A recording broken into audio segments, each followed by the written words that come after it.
Good morning, students.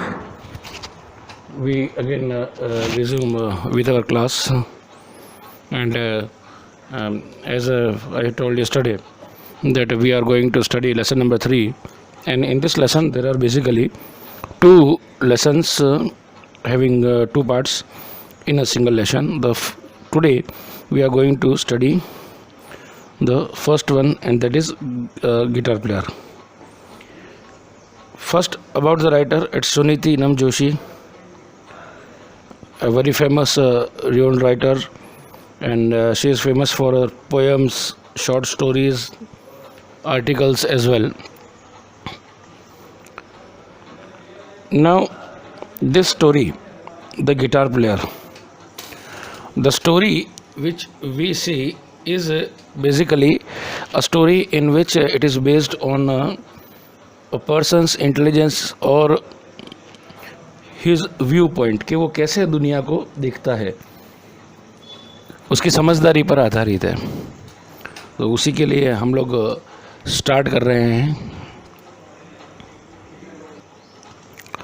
So basically let's start with the idea of story that a girl was playing guitar, and while she was playing guitar it happened that someone passed by. अब कहते हैं ना कि बिना देख करके उसको प्यार हो गया. एक को तो गिटार सुन करके हुआ, दोनों को हालांकि. तो जो उनके सवाल जवाब थे उसी के बारे में ये लेसन है. So let's start. The guitar player. A guitar player, a girl played on her guitar, and it so happened that someone passed by, listened and fell in love with her. कि एक लड़की guitar बजा रही थी और ऐसा हुआ कि वहीं से कोई गुजरा. someone passed by, वहाँ से कोई गुजरा. listen, उसके गिटार की आवाज़ को सुना, and fell in love with her, और उससे वो प्यार कर बैठा. तब उसने एक सवाल पूछा लड़की ने, is it my music you love? ये आप देख रहे हैं यहाँ पे मैं कर्सर यहाँ पे घुमा रहा हूँ, ये रहा. is it my music you love? क्या ये मेरा संगीत है जिसे तुम प्यार कर रहे हो? इंक्वायर्ड द गर्ल, लड़की ने ये पूछा.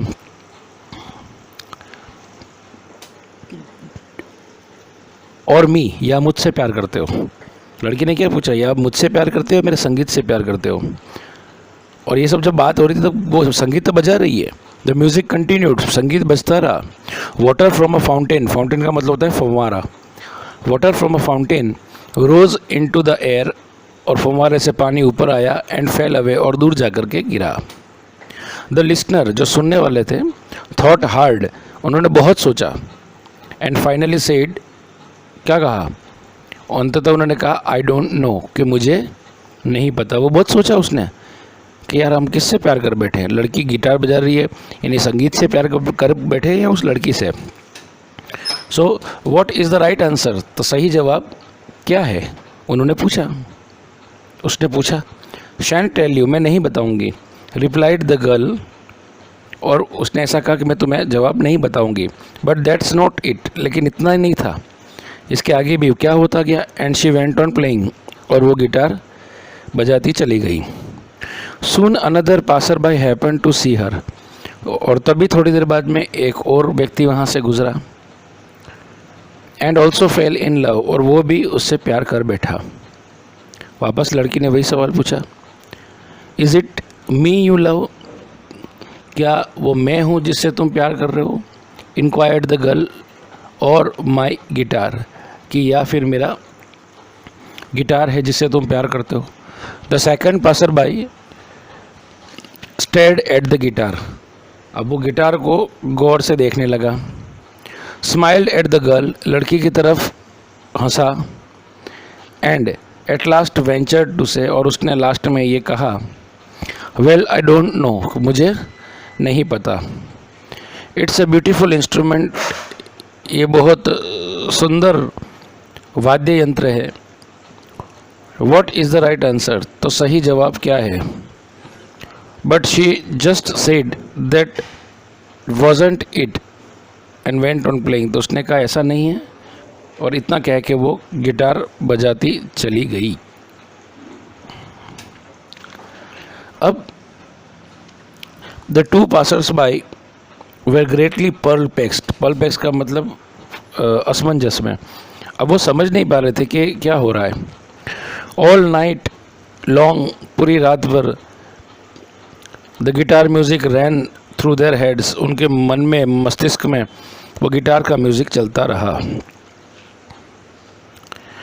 And when the return the next day, और अगले दिन जब वो लौट करके आए, it was perfectly obvious that they had both prepared their speeches, कि दोनों ने अपनी अपनी स्पीच तैयार कर ली थी। स्पीच का मतलब अपने अपना उत्तर तैयार कर लिया था। आई वुड लव यू, मैं तुम्हें प्यार करूँगा, डिक्लेयर्ड द फर्स्ट, पहले ने ये घोषणा की।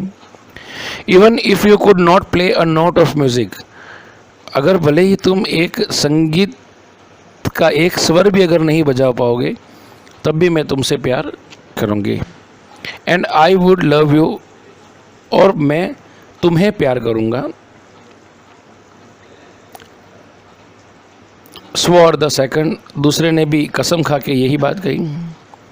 Even if you did not on a guitar, कि भले ही तुम्हारे पास खुद का अगर गिटार नहीं होता, तब भी मैं तुमसे प्यार करता।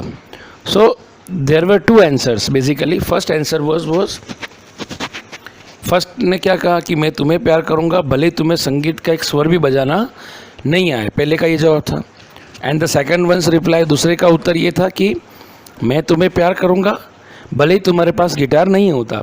सो the answer was very clear, they both were in love of that girl, दोनों उस लड़की से प्यार करते थे। बट नन ऑफ देम, दोनों में से कोई भी was not interested either in music और इन गिटार। न तो उसको गिटार से प्यार था और न उसको म्यूज़िक से प्यार था। यू डोंट अंडरस्टैंड, तुम नहीं समझते हो, रिप्लाइड द गर्ल, लड़की ने जवाब दिया। आई एम अ म्यूजिशियन, मैं एक संगीतकार हूँ। विच मी डू यू लव, तुम में से जो भी मुझे प्यार करेगा। If you do not care about my music at all, अगर तुम मेरे संगीत के बारे में ज़रा भी ध्यान नहीं रखते हो या मेरे संगीत की परवाह नहीं करते हो। Oh they said, did we give you the wrong answer, तो क्या हमने गलत उत्तर दिया। यस रिप्लाइड द गर्ल, लड़की ने कहा हाँ बिल्कुल तुमने गलत उत्तर दिया। Well what is the right answer, तो सही जवाब क्या है। तो सही जवाब ये था, you must love me all together, तुम्हें मुझे संपूर्ण तरीके से प्यार करना होगा। जस्ट एज आई एम, जैसी मैं हूँ। ऑल माई गिफ्ट, मेरे सारे ही उपहारों के साथ। ऑल माई पोजेशंस, मेरी सारे में जो मेरे पास चीज़ें हैं जिसकी मैं मालिक हूँ। एवरीथिंग, उन सब चीज़ों से। आई हैव बीन, जो मैं हूँ मेरे पास है, मेरा है। And ever shall be from now on, और हमेशा मेरे पास रहेगा। बट दैट्स इम्पॉसिबल, तो ऐसा संभव नहीं है। दे क्राइड आउट टुगेदर, उन्होंने एक साथ बोला। यस एग्रीड द गर्ल, लड़की ने कहा बिल्कुल सही बात है, ऐसा नहीं हो सकता है। Choose a sad little tune to suit the occasion, और उस अवसर के लिए उसने एक बड़ी ही गमगीन, उदासी भरी धुन छेड़ दी। So this was the story, first one, the guitar player. Now what is the basically the message behind this lesson is that it is showing the patriarchal society, हमारे जो पुरुष प्रधान जो समाज है उसका ये प्रतिबिंब बताती है ये कहानी कि कैसे जो महिलाएं होती है, वुमेन्स होती है, औरतें होती है, उनकी किसी भी गुणों का या उनकी हॉबीज़ का या उनके रुचि का ध्यान नहीं रखा जाता है। यहाँ पर ऑल दैट मैटर्स, जो ध्यान रखा जाता है वो है इस पुरुष प्रधान समाज में केवल उनकी ही इच्छाओं को, उनकी ही रुचि को महत्व दिया जाता है। Tomorrow we shall continue with the second lesson, that is Swayamvar. Okay, till then again read the story and try to attempt the question answer. Good bye.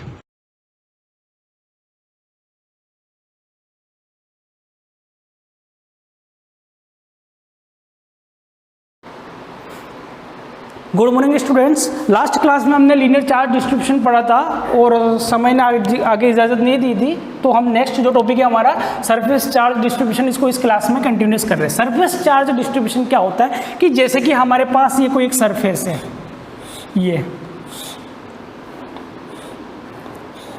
ये कोई सरफेस है, इस सरफेस को हमने चार्ज दिए और हम जानते हैं कि जैसे हम चार्ज देंगे सारे चार्ज यूनिफॉर्मली एंड कंटिन्यूसली क्या हो जाएंगे, डिस्ट्रीब्यूट हो जाएंगे ओवर एंटायर दी सरफेस। ठीक है। तो if A charge distributed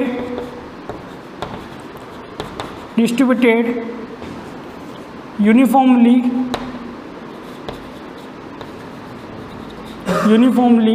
and continuously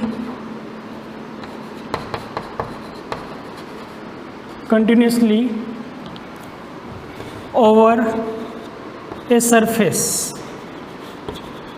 ठीक है।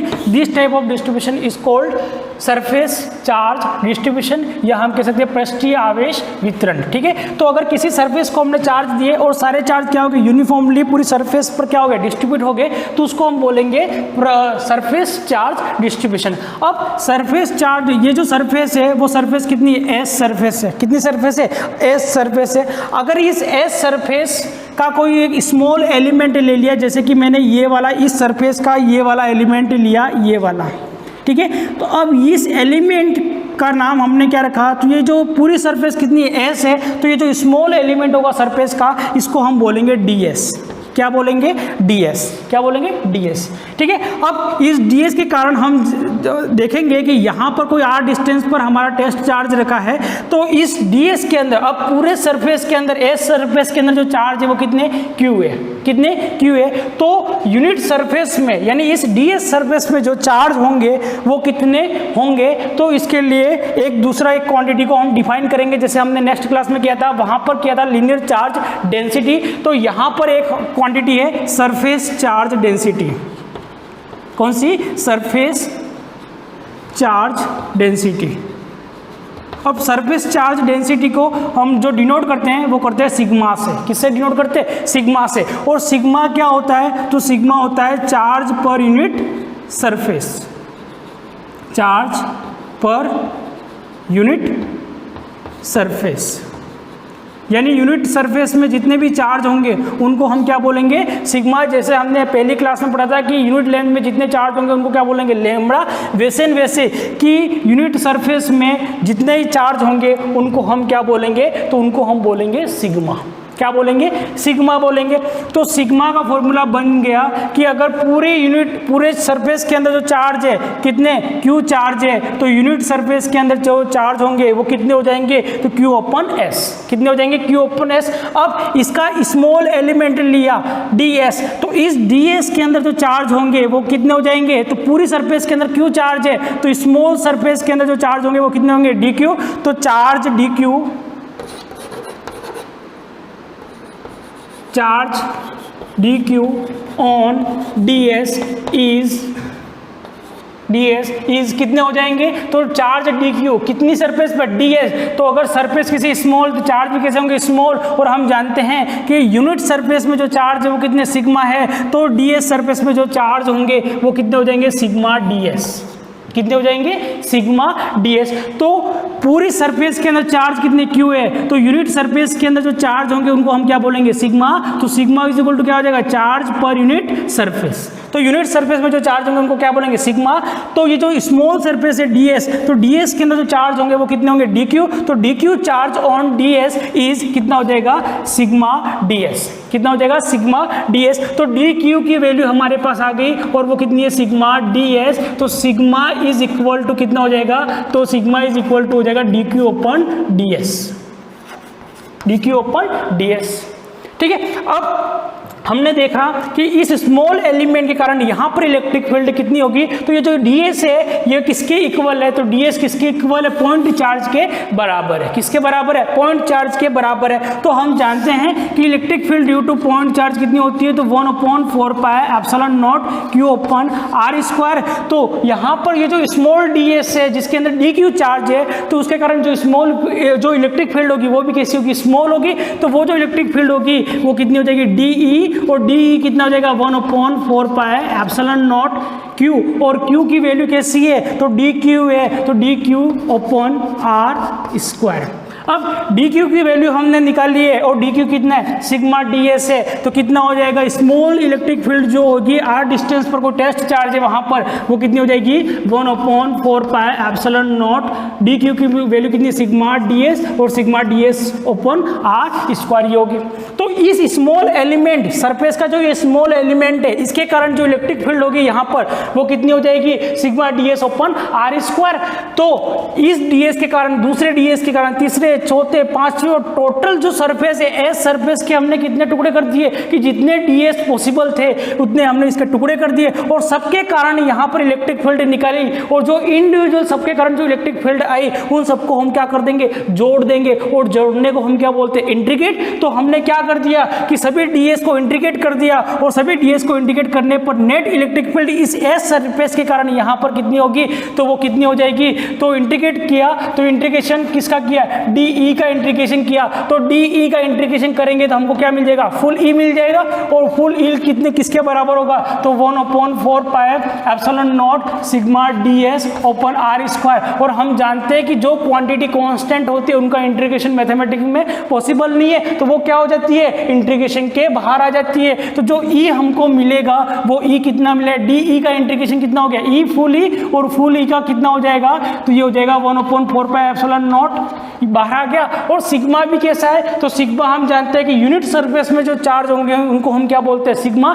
तो यूनिट सरफेस यानी 1 मीटर स्क्वायर की जो सरफेस है उस पर जो चार्ज होंगे वो कितना है, सिग्मा। तो वो कैसा है, कांस्टेंट है, तो सिग्मा भी कैसा हो जाएगा, बाहर आ जाएगा, सिग्मा भी बाहर आ गया। तो अंदर जो बचा वो क्या बचा, इंटीग्रेशन, और इंटीग्रेशन क्या बचा, DS open R square, DS open R square. तो इस पूरी सरफेस के कारण यहां पर जो इलेक्ट्रिक फील्ड होगी वो कितनी हो जाएगी, sigma open 4 pi epsilon naught DS open R square. ठीक है, तो ये जो हमारा था वो क्या था, पृष्ठीय आवेश वितरण या सरफेस चार्ज डिस्ट्रीब्यूशन। अब अगर आप फोर्स निकालना चाहो तो फोर्स कैसे निकालेंगे, तो फोर्स निकालने के लिए फॉर्मूला क्या है, तो E इज इक्वल टू हम जानते हैं क्या होता है, F upon q, F upon q यानी force per unit charge is called intensity of electric field. तो फोर्स इज इक्वल टू क्या हो जाएगा, क्यू इंटू ई, क्या हो जाएगा, Q इंटू ई। तो अब Q नॉट है तो यहाँ पर हमारा क्या आ गया, चार्ज कौन सा, Q नॉट। तो ये फोर्स का फॉर्मूला बन गया, ये किसका बन गया, फोर्स का फॉर्मूला, क्योंकि इसके अंदर इलेक्ट्रिक फील्ड थी और मल्टीप्लाई किसका करना था, चार्ज का।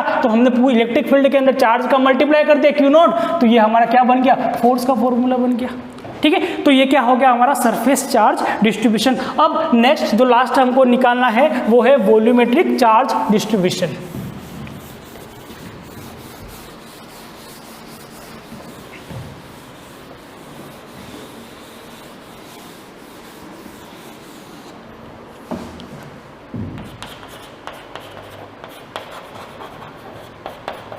Volumetric charge distribution.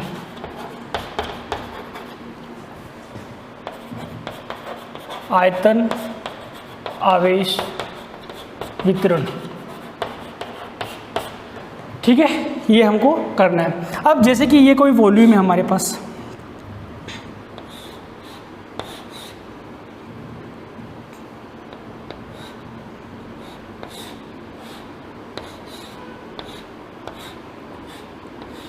ये कोई क्यूबॉइड है हमारे पास, इसको जैसे हमने चार्ज दिए सारे चार्ज क्या हो जाएंगे, यूनिफॉर्मली सरफेस पर क्या हो जाएंगे, डिस्ट्रीब्यूट हो जाएंगे।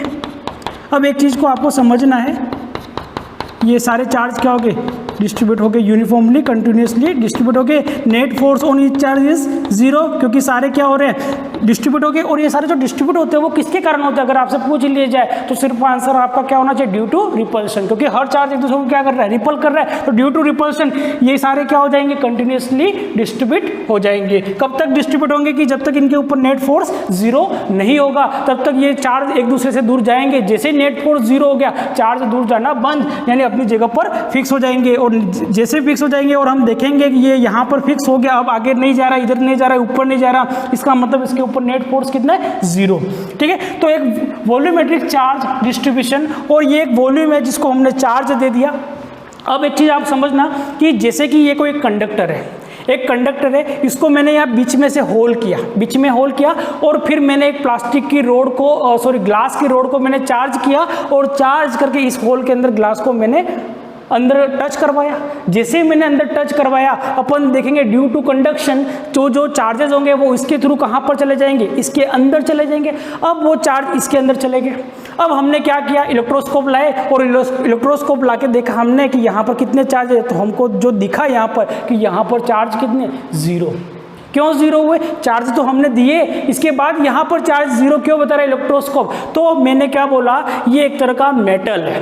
क्या है, मेटल है। और हम जैसे अंदर चार्ज देंगे ड्यू टू रिपल्सन, जो चार्जेस होंगे वो पूरी इसकी सरफेस पे डिस्ट्रीब्यूट हो जाएंगे, यानी जो अंदर चार्ज हमने दिए वो चार्ज क्या हो जाएंगे, ड्यू टू रिपल्सन इसकी सरफेस पर आ जाएंगे। कहाँ पर आ जाएंगे, सरफेस पर। तो इनसाइड चार्ज कितना होगा, तो इनसाइड चार्ज कितना होगा, 0 होगा। और जो चार्ज हमें मिलेंगे वो कहाँ पर मिलेंगे, इसकी सरफेस पर मिलेंगे। अगर ये कंडक्टर है, अगर ये कंडक्टर नहीं है तो जो चार्जेस होंगे अगर अंदर दिए हैं तो वो अंदर ही रहेंगे, क्योंकि हम जानते हैं कि इंसुलेटर जो चार्जेस के फ्लो को अलाउ नहीं करता, और अगर कंडक्टर है तो वो चार्जेस के फ्लो को अलाउ करेगा। जितने भी चार्ज यहाँ पर दिए ड्यू टू रिपल्शन, वो सारे चार्ज क्या हो जाएंगे, पूरी जो इसकी सरफेस है, सरफेस पर क्या हो जाएंगे, डिस्ट्रीब्यूट हो जाएंगे। इनसाइड चार्ज कितने होंगे, तो इनसाइड चार्ज होंगे 0।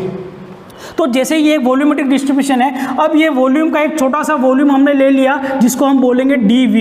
ये एक स्मॉल वॉल्यूम का एलिमेंट ले लिया, ठीक है, जिसको हमने क्या बोला, dV। अब इस dV के अंदर जो चार्ज हैं वो कितने होंगे, अब पूरे के अंदर ये जो पूरा वॉल्यूम है कितना है, V वॉल्यूम है, और V वॉल्यूम के अंदर जो चार्ज है वो कितने, Q चार्ज है। तो dV वॉल्यूम, अब स्मॉल वॉल्यूम लिया तो स्मॉल वॉल्यूम के अंदर जो चार्ज होंगे वो कितने हो जाएंगे, dQ। कितने हो जाएंगे, dQ। तो यहाँ पर जो हम एक नई क्वांटिटी इंट्रोड्यूस करेंगे, वो जो क्वांटिटी होगी वो होगी volumetric charge density. Volume charge density, ठीक है। और वॉल्यूम चार्ज डेंसिटी को हम किससे डिनोट करते हैं, रो से डिनोट करते हैं। किससे डिनोट करते हैं, रो से डिनोट करते हैं। और रो क्या होता है, तो रो इज इक्वल टू क्या होता है, चार्ज पर यूनिट वॉल्यूम, यानी वॉल्यूम, एक यूनिट वॉल्यूम में जो चार्ज होंगे उनको हम क्या बोलेंगे, रो। तो चार्ज पर यूनिट वॉल्यूम,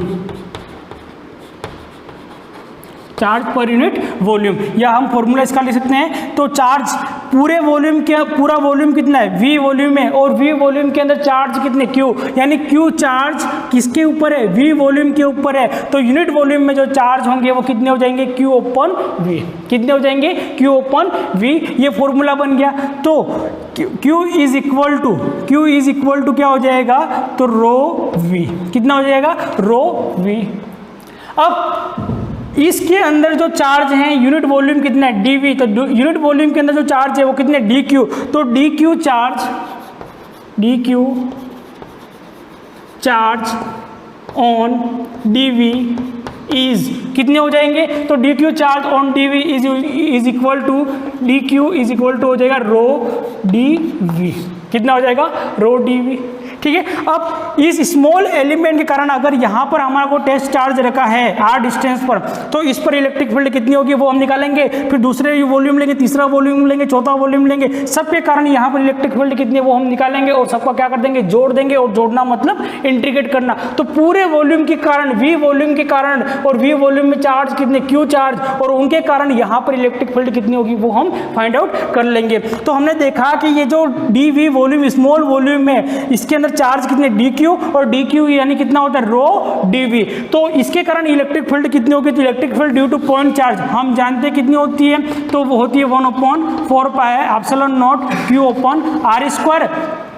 तो ये जो dQ के कारण यहाँ पर इलेक्ट्रिक फील्ड होगी वो कैसी होगी, स्मॉल इलेक्ट्रिक फील्ड, और स्मॉल इलेक्ट्रिक फील्ड कितनी होगी, dE, और D की वैल्यू कितनी हो जाएगी, 1/4 पाई एप्सिलॉन नॉट। और Q कितना है, तो Q है हमारे पास dQ, तो कितना हो गया, dQ ओपन R स्क्वायर।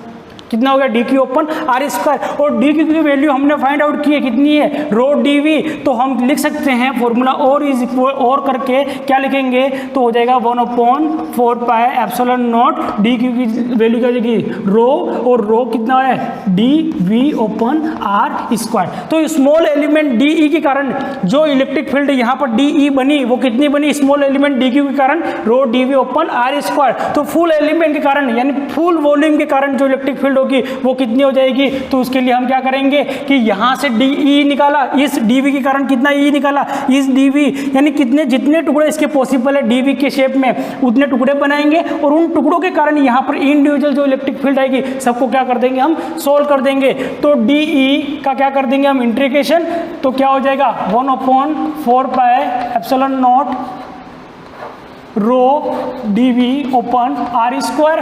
तो DE का इंटीग्रेशन कितना हो गया, फुल इलेक्ट्रिक फील्ड और फुल इलेक्ट्रिक फील्ड E, और यहाँ पर जो कांस्टेंट है वो बाहर आ जाएंगे, तो कितना हो गया 1/4 पाई एप्सिलॉन नॉट, और यहाँ पर Q रो भी कैसा है कांस्टेंट है क्योंकि चार्ज पर यूनिट वॉल्यूम है, ठीक है। तो अंदर जो इंटीग्रेशन होगा वो किसका होगा, dV ओपन R स्क्वायर। ये आ गया इलेक्ट्रिक फील्ड का फॉर्मूला। अब अगर फोर्स का फॉर्मूला निकालना है तो सेम जो आगे हम करते हैं वैसे ही करना है कि फोर्स कितना हो जाएगा Q इंटू E, और Q कौन सा है, तो टेस्ट चार्ज है, ठीक है। तो इलेक्ट्रिक फील्ड का फॉर्मूला ये रहा, तो इसी के अंदर क्या कर दिया मैंने, टेस्ट चार्ज को मल्टीप्लाई कर दिया, ये टेस्ट चार्ज को हमने मल्टीप्लाई कर दिया, तो ये जो फॉर्मूला बन गया किसका बन गया, फोर्स का।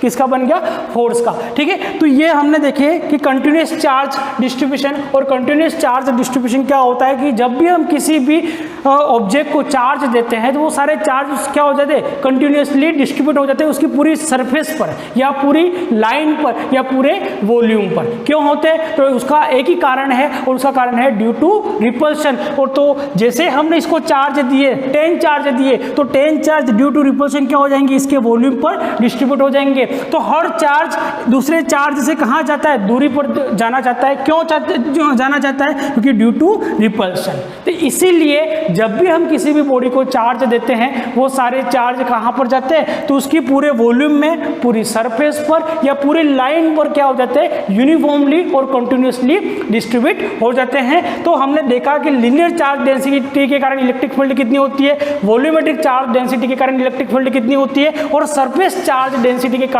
जो इलेक्ट्रिक फील्ड होती है वो कितनी होती है। वो सारी चीजें हमने देख ली। अब नेक्स्ट जो क्लास हम लेने वाले उसमें हम पढ़ेंगे गॉस थ्योरम। क्या पढ़ेंगे, Gauss theorem. Gauss theorem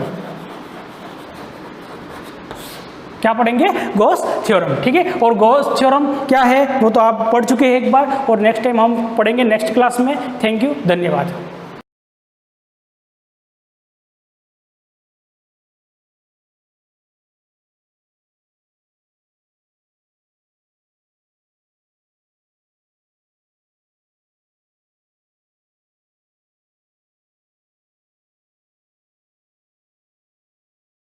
good morning सभी को, सुप्रभात। पिछली क्लासों तक हमने लेसन नंबर 26 मानव तंत्रिका तंत्र यानी ह्यूमन नर्वस सिस्टम का प्रारंभ कर दिया था, स्टार्ट कर दिया था उसको। उसके अंतर्गत हमने कुछ चीज़ें ऐसी जान ली थी जो हमारे लिए बहुत आवश्यक जानकारी थी, कुछ इम्पोर्टेंट नॉलेज था इस लेसन से जुड़ा हुआ, उसको हमने देख लिया था, है ना।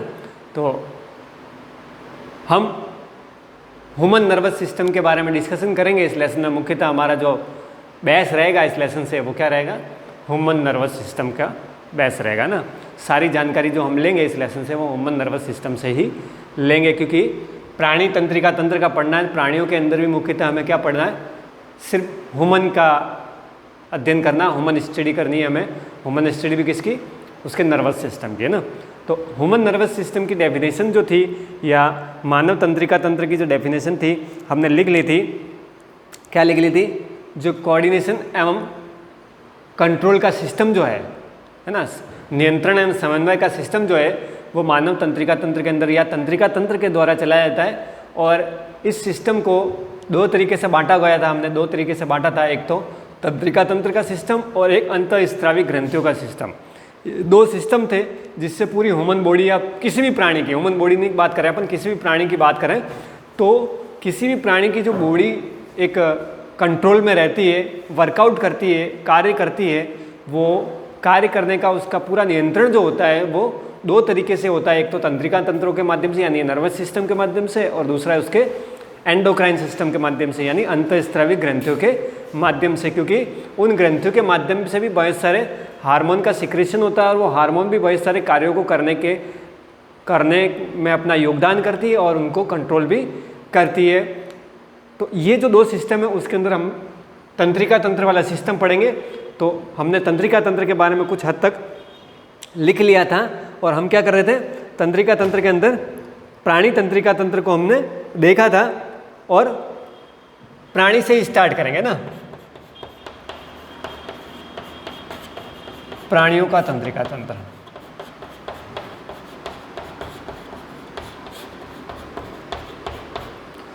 और उस दिन हमने देखा था कि प्राणियों का तंत्रिका तंत्र जो था हमने मुख्य रूप से 2 भागों में, अदरवाइज मुख्य 3 भाग में बटे हुए थे।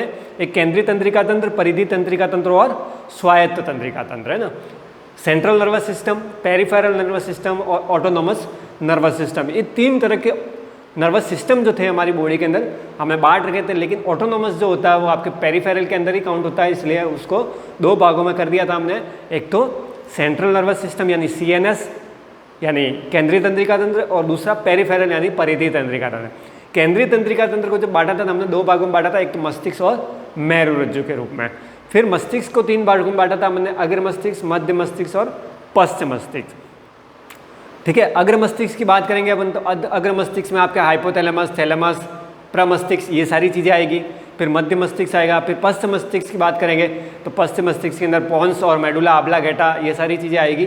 तो अपन मस्तिष्क को ध्यान से विस्तृत स्टडी करेंगे, इसकी एक डीपली स्टडी करेंगे मस्तिष्क की, क्योंकि मस्तिष्क एक ऐसा पार्ट है, ब्रेन एक ऐसा पार्ट है जो हमारी पूरी बॉडी को कंट्रोल एवं कोऑर्डिनेट कर रहा है। क्योंकि यहाँ के बिना हम कुछ भी नहीं है। जो चीज़ भी है हमारी बॉडी के अंदर, हमारा वर्कआउट सिस्टम, चाहे सुबह उठने से लेकर रात के सोने से पहले तक के जितने भी कार्य हम संपादित करते हैं एवरीडे, प्रत्येक दिन, वो सारे यहीं से किए जाते हैं। यहीं से सारा कुछ समन्वय चलता है, यहीं से सारा डिसीजन चलता है ना। ये पावर हाउस है हमारी बॉडी का, क्योंकि यहाँ बिना कुछ करे, बिना कुछ कहे, बिना कुछ सोचे कोई भी चीज़ हो नहीं सकती, पॉसिबिलिटीज़ नहीं है, नहीं के बराबर है।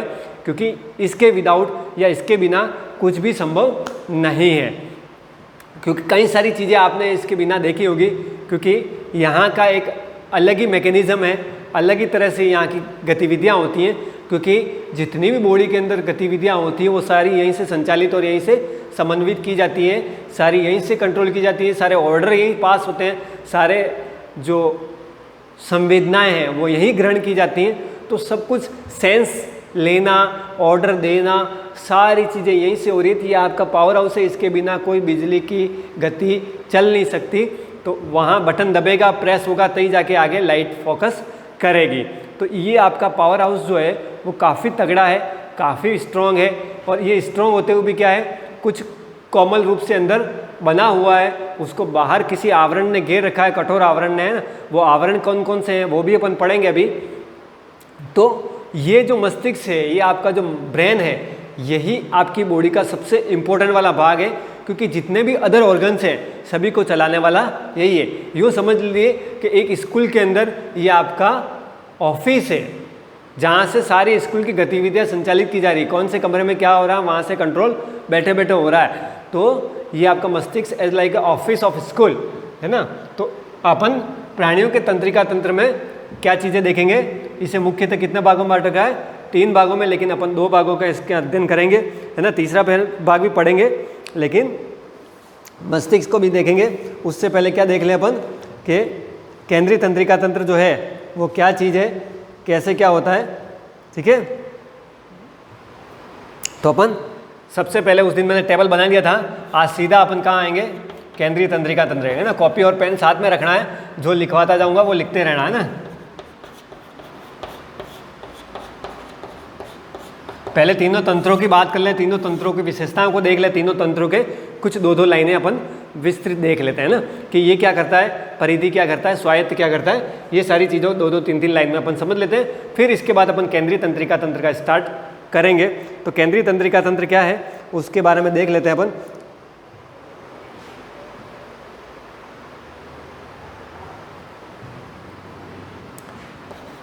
इस प्रकार के तंत्र में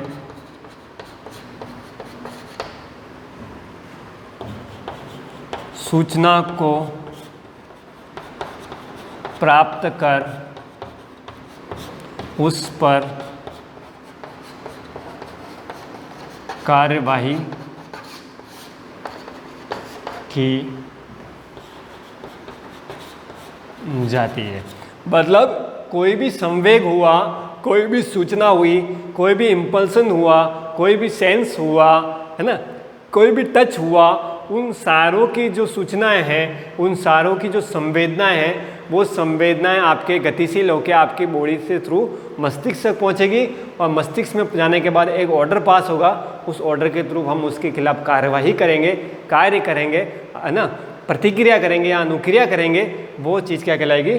सूचना को प्राप्त कर उसकी उस पर कार्रवाई करना, है ना।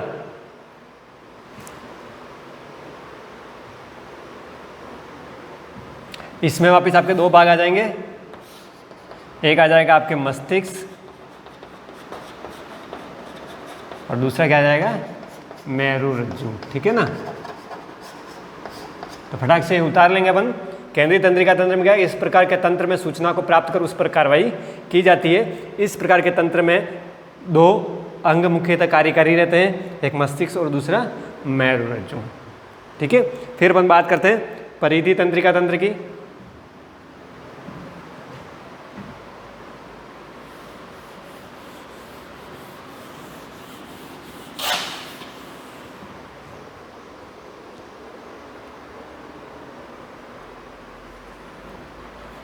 दूसरा परिधीय तंत्रिका तंत्र। ठीक है। इस प्रकार के तंत्र में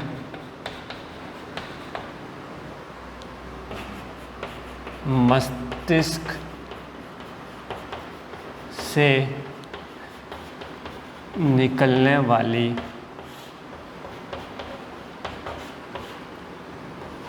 क्रेनियल तंत्रिकाएं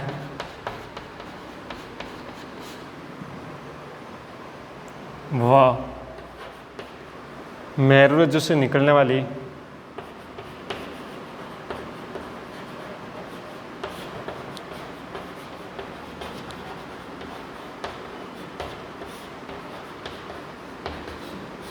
स्पाइनल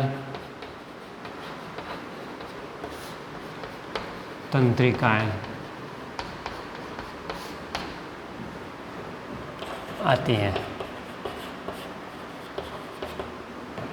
ठीक है। इसमें क्या आता है?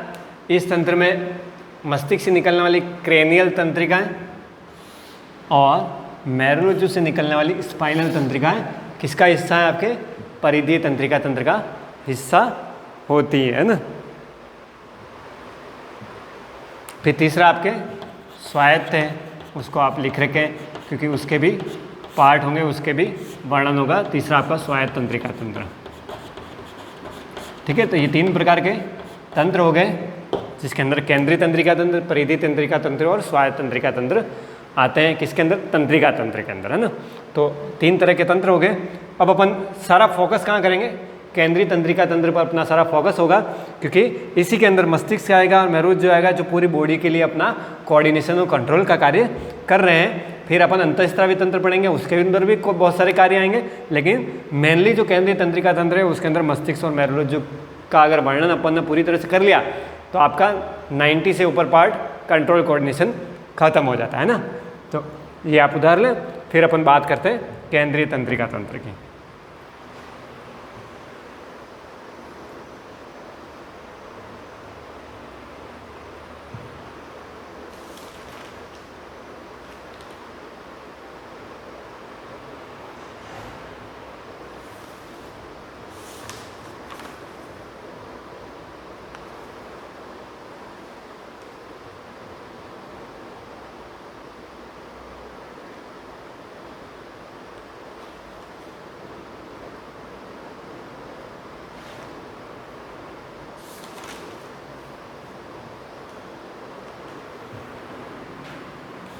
ठीक है।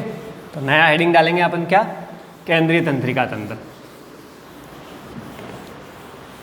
और उस केंद्रीय तंत्रिका तंत्र के अंदर भी क्या लिखना है? सबसे महत्वपूर्ण चीज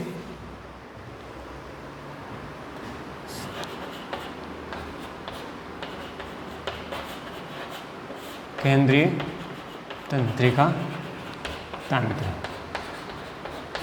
और केंद्रीय तंत्रिका तंत्र के अंदर भी सबसे इंपॉर्टेंट चीज़ अपन पढ़ेंगे मस्तिष्क। क्या पढ़ना है? मस्तिष्क के बारे में, यानी ब्रेन के बारे में। क्या लिखेंगे इसके अंदर? सबसे बड़ी, यह मानव शरीर का सबसे महत्वपूर्ण व कोमल अंग होता है।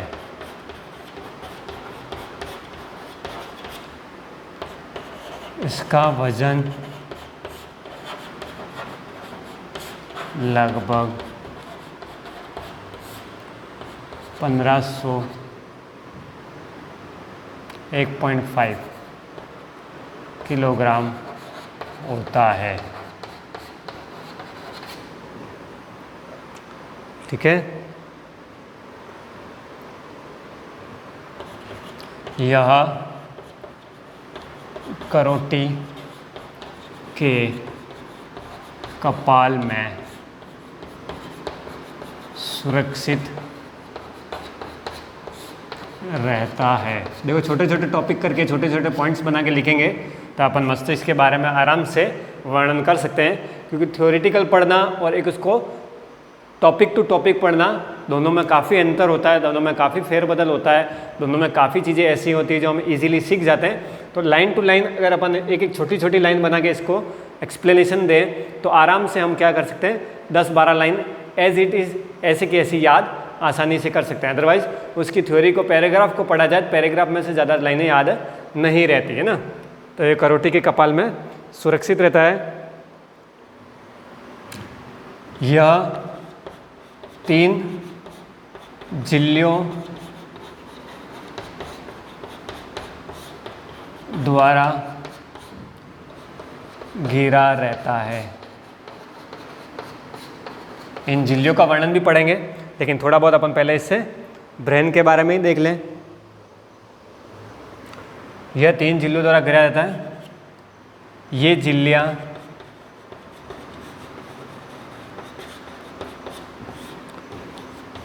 इसको मतलब मस्तिष्क को सुरक्षा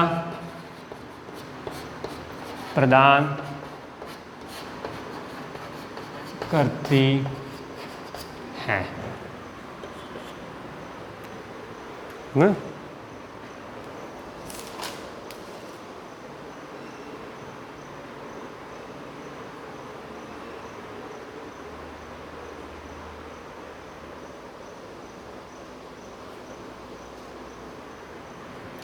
यह शरीर के विभिन्न कार्यों जैसे ताप नियंत्रण, रुधिर परिसंचरण,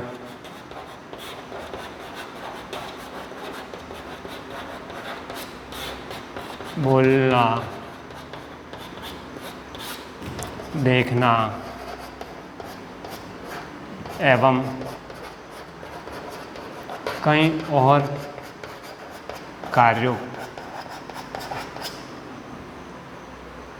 का नियंत्रण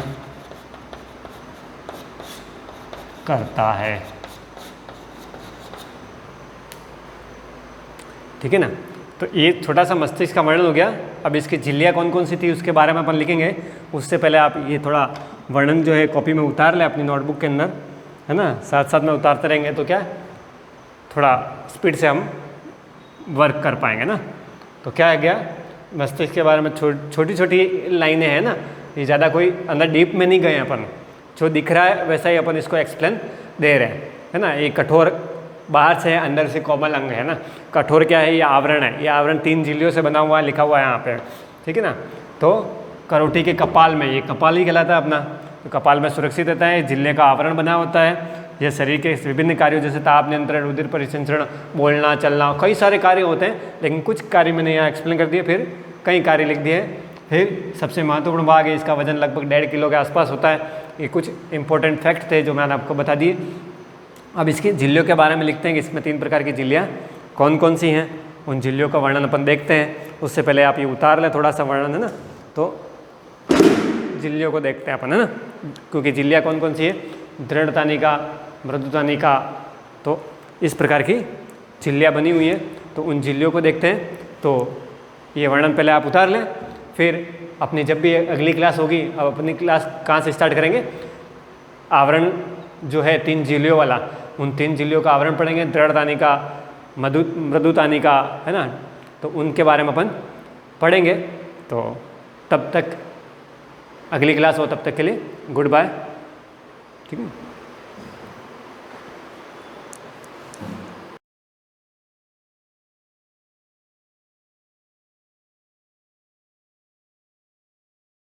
गुड मॉर्निंग एवरीवन।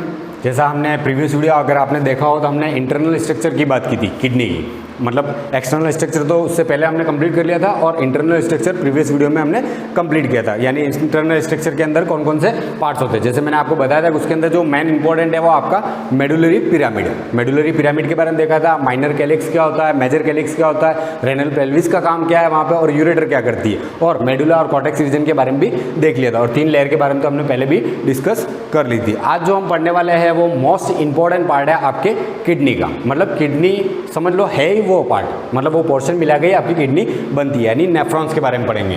किसके बारे में पढ़ेंगे, नेफ्रॉन्स के बारे में। तो नेफ्रॉन्स होता क्या है, तो इसको हम कहते हैं structural and functional unit of excretion या किडनी। तो आज हम पढ़ने वाले किसके बारे में, नेफ्रॉन्स, और उसमें भी हम क्या पढ़ेंगे, नेफ्रॉन्स में भी पढ़ेंगे उसके टाइप्स के बारे में। तो सबसे पहले मैं बता देता हूँ नेफ्रॉन्स होता क्या है। ये 1 नंबर का क्वेश्चन में आपके आता है कि structural and functional unit of excretion या किडनी, दोनों में से कुछ भी लिख सकता है। तो क्या होता है, तो आपको पता होना चाहिए वो होता है नेफ्रॉन्स। तो ये क्या हो जाएगा आपका स्ट्रक्चरल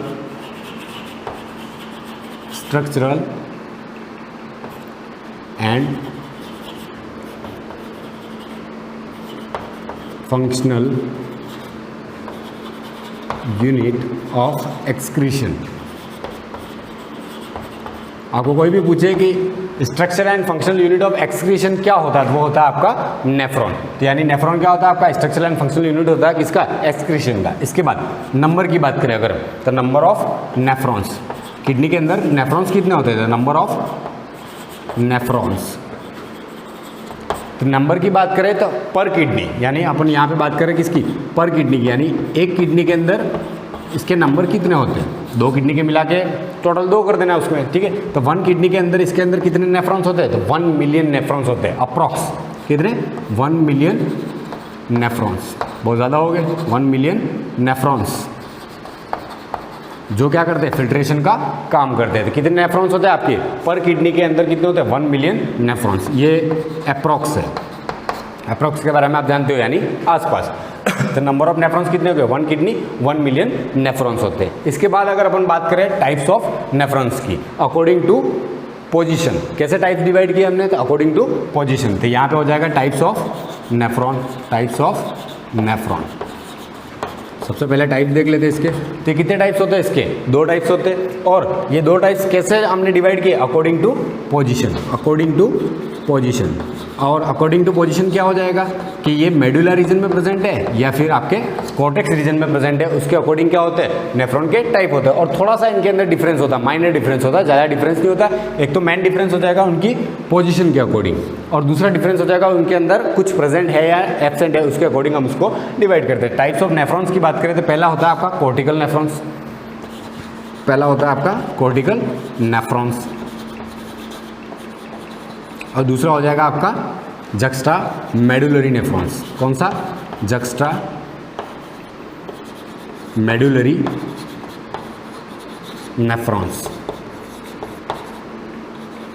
तो इसके 2 टाइप होते हैं, कौन कौन से, एक तो होता है कॉर्टिकल नेफ्रॉन्स, दूसरा होता है जक्स्ट्रा मेडुलरी नेफ्रॉन्स। और एक बात ध्यान रखना है, ये कैरेक्टरिस्टिक्स फीचर या फिर यूं कह सकते हैं जक्स्ट्रा मेडुलरी नेफ्रॉन्स जो होता है वो किसके अंदर प्रेजेंट होता है, ओनली इन बर्ड्स एंड ममेल्स किसके अंदर प्रेजेंट होता है, ये बर्ड्स और ममेल्स के अंदर ही पाया जाता है। इनके स्ट्रक्चर में कोई डिफरेंस नहीं होता है, स्ट्रक्चर सेम होता है कॉर्टिकल का भी और जक्स्टामेडुलरी का। हम किसके अकॉर्डिंग ये डिफरेंस पढ़ रहे हैं, टाइप्स पढ़ रहे हैं अकॉर्डिंग टू पोजीशन, ये कहाँ पे पाया जाता है उसके अकॉर्डिंग हम क्या कर रहे हैं, इनके टाइप्स पढ़ रहे हैं। तो हम देख लेते हैं कॉर्टिकल नेफ्रॉन्स क्या होता है और जक्स्टामेडुलरी नेफ्रॉन्स क्या होता है। तो जैसे हम बात करें इसकी पोजीशन की, तो पोजीशन के अकॉर्डिंग यहाँ पे मैं ड्रॉ कर देता हूँ।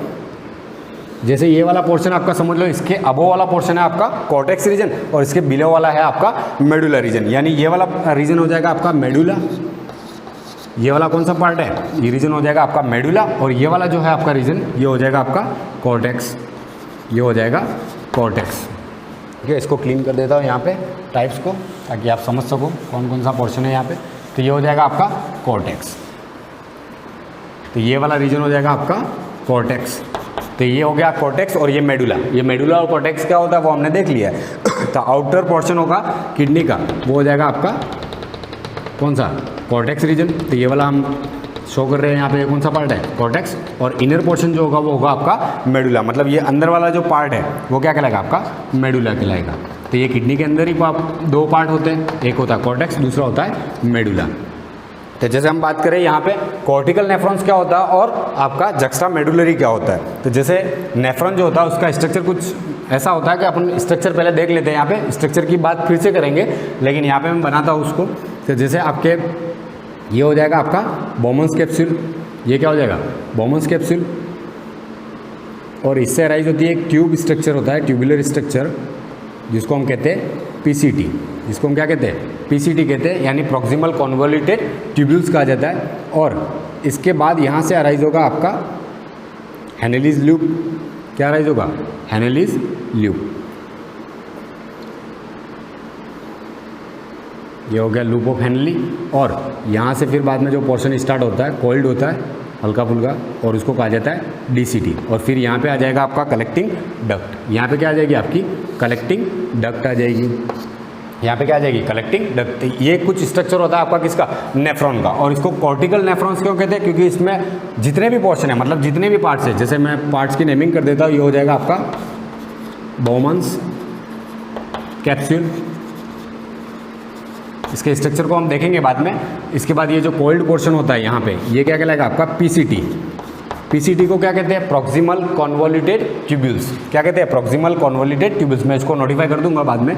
और ये वाला जो लूप लाइक स्ट्रक्चर है, इसको कहते हैं लूप ऑफ हेनली, इसको क्या कहते हैं, loop of Henley, loop of Henley, इसको क्या कहा जाता है, लूप ऑफ हेनली। और ये हो जाएगा आपका डीसीटी वाला पोर्शन, यानी डिस्टल कॉन्वोल्यूटेड ट्यूब्यूल्स, और ये हो जाएगा आपका कलेक्टिंग डक्ट। ये क्या हो जाएगा, कलेक्टिंग डक्ट। तो ये तो हो गया आपका कौन सा, ये वाला जो नेफ्रॉन्स हमने यहाँ पे ड्रॉ किया है, जो कंप्लीटली किसके अंदर है, कॉर्टेक्स रीजन के अंदर प्रेजेंट है, और उसका हल्का फुल्का पार्ट किसका, लूप ऑफ हेनली का किसके अंदर जा रहा है, मेडुला के अंदर जा रहा है। इसको हम कहते हैं कॉर्टिकल नेफ्रॉन्स। तो ये किसका स्ट्रक्चर है पूरा आपका, ये स्ट्रक्चर है आपका कॉर्टिकल नेफ्रॉन्स का, किसका। तो यहाँ पे लिख देता हूँ, जो फर्स्ट हमने पढ़ा है यहाँ पे, ये कौन सा है, cortical nephrons. According to position बात कर रहे हैं, इसलिए ये कॉर्टिकल नेफ्रॉन्स हो गया। और इसके बाद अगर अपन बात करें किसकी, तो जक्स्टामेडुलरी नेफ्रॉन्स, तो वो कुछ अलग नहीं होता है, स्ट्रक्चर तो उसका सेम होगा, लेकिन उसकी पोजीशन के अकॉर्डिंग उसका नाम दिया गया सॉरी, कौन सा, जक्स्टामेडुलरी नेफ्रॉन्स। अब ये क्या होता है और उसकी पोजीशन कहाँ पे होती है, उसके अकॉर्डिंग उसको नाम दिया गया था। हम देख लेते हैं कि जो इसके पोर्शन की बात करें जैसे, तो ये यहाँ से स्टार्ट हो जाएगा आपका, ये हो गया आपका बोमन्स कैप्सूल, इसके बारे में हमने देख लिया अभी। और फिर हो जाएगा आपका ये पीसीटी, इसके बाद यहाँ से आपके अराइज होगा लूप ऑफ हेनली। ये ऐसे कोई झुका हुआ हो कि ऐसा बैंड नहीं होता है, ये स्ट्रेट ही होता है, लेकिन यहाँ पे हम डायग्राम बना रहे हैं इसलिए इसको ऐसा शो किया गया है। तो ये हो जाएगा लूप ऑफ हेनली, और यहाँ से अराइज होगा आपका डीसीटी वाला पोर्शन, और फिर बाद में आ जाएगी आपकी कलेक्टिंग डक्ट। तो जैसा कि आपको डायग्राम से ही शो हो रहा है कि जो बोमन्स कैप्सूल आपका पीसीटी और आपका जो डीसीटी है वो क्या है, at the junction of medulla and cortex region, और आपका लूप ऑफ हेनली क्या है, कंप्लीटली इन मेडुला रीजन। तो आपको ध्यान रखना है, इसी के अकॉर्डिंग इसको क्या किया गया था, दो पार्ट्स के अंदर डिवाइड किया गया था। यहाँ पे नाम लिखने की जरूरत नहीं है। ये हो गया आपका बोमन्स कैप्सूल, ये तो है बोमन्स कैप्सूल, ये वाला है आपका पीसीटी, ये हो जाएगा आपका डीसीटी, जिसको डिस्टल कन्वोल्यूटेड ट्यूब्यूल कहते हैं, ये हो जाएगा आपका loop of Henle, loop of Henle, और ये हो जाएगा आपका कलेक्टिंग डक्ट, कलेक्टिंग डक्ट। तो यहाँ पे ये वाला जो हमने नेफ्रॉन्स ड्रॉ किया वो कौन सा है, juxta medullary, juxta medullary nephron, ये कौन सा हो जाएगा, जक्स्ट्रा मेडुलरी नेफ्रॉन हो जाएगा। और इनके अंदर डिफरेंस हमको यहाँ पे क्लियरली दिख रहा है, विजिबल है कि आपका जो कॉर्टेक्स रीजन के अंदर जो मेन पार्ट है, यानी बोमन्स कैप्सूल, पीसीटी, डीसीटी, ये सारे किसके अंदर, या फिर लूप ऑफ हैनली किसके अंदर प्रेजेंट हो, कॉर्टेक्स रीजन की तरफ प्रेजेंट हो तो उसको हम क्या कहेंगे, कॉर्टिकल नेफ्रॉन्स। और जो आपका किसकी तरफ प्रेजेंट हो, आपके प्रेजेंट हो लूप ऑफ हैनली जो होता है वो कंप्लीटली किसके अंदर प्रेजेंट हो, मेडुला रीजन के अंदर प्रेजेंट हो तो उसको हम क्या कहते हैं, जक्स्ट्रा मेडुलरी नेफ्रॉन। और आपका बोमन्स कैप्सूल, पीसीटी और डीसीटी जो होता है वो कहाँ पे प्रेजेंट हो, eight the junction of cortex and medulla, it's called juxta medullary nephrons. अब इनके डिफरेंस के बारे में देख लेते हैं, क्योंकि डायग्रामेटिकली देख लिया हमने, तो अब इसको थ्योरेटिकली देख लेते हैं। तो आपका यहाँ पे हो जाएगा एक तो कॉर्टिकल नेफ्रॉन्स, ये हो जाएगा कॉर्टिकल नेफ्रॉन्स, और दूसरा है आपका juxta medullary nephrons, juxta medullary nephrons. तो जक्स्ट्रा मेडुलरी नेफ्रॉन्स और कॉर्टिकल नेफ्रॉन्स के अंदर डिफरेंस क्या है, डिफरेंस क्या है, तो ये कहाँ पे प्रेजेंट होता है, आपके कॉर्टिकल नेफ्रॉन जो होता है वो कहाँ पे प्रेजेंट होता है, mainly present in cortex region. तो मेनली सिचुएटेड या मेनली प्रेजेंट इन कॉर्टेक्स, कहाँ पे प्रेजेंट होता है, कॉर्टेक्स के अंदर प्रेजेंट होता है। और ये जो होता है इनके अंदर जो मेन पार्ट्स होते हैं वो कहाँ पे प्रेजेंट होते हैं, आपके ये मेडुला रीजन में प्रेजेंट होगा, कहाँ पे प्रेजेंट होगा, प्रेजेंट इन मेडुला यूं कह सकते हो आप। लेकिन इसके जो मेन पार्ट्स है कौन कौन से, यानी Bowman's capsule, Bowman's capsule, Bowman's capsule, PCT, DCT and PCT, DCT, यहाँ पे एंड लिख देते हैं, Bowman's capsule, PCT and DCT present at the junction of medulla, medulla के जंक्शन पे, मतलब ये यहाँ पे आपको दिख रहा है कि जस्ट नजदीक होते हैं, मतलब कॉर्टेक्स रीजन यहाँ पे स्टार्ट हो जाएगा, मेडुला इसके जस्ट पास में प्रेजेंट होते हैं।